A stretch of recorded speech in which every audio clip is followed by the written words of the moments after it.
Здравейте, приятели! Аз съм Дарто и днес реших да снимам какво има на моя таблет Lenovo и нека да започваме. Тук отгоре виждате Google, а отдолу имам две папки.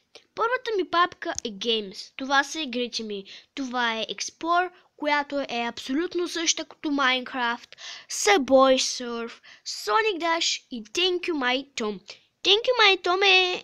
се стирих една нова версия, да знаете. Втората папка е Google Z YouTube, но за повече.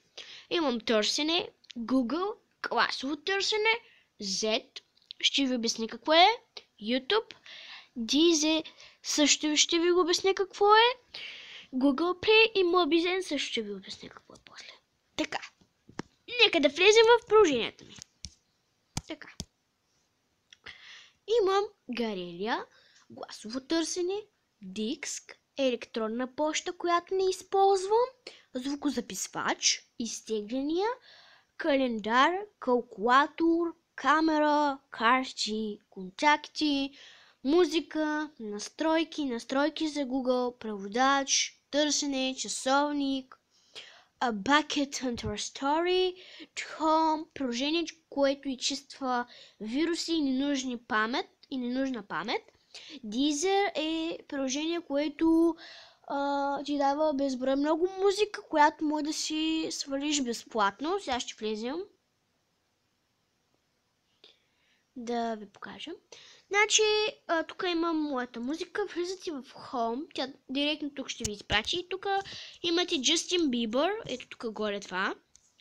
Ето тук имате Pop, Данси и така. Натискате на някой от тези. Примерно, коя е тази? Morning Cheer. Но искам да чуя ето тази песен. Да не се чува нещо. Чакайте.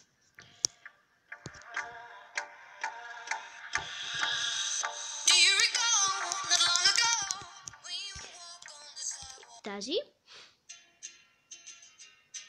И тази.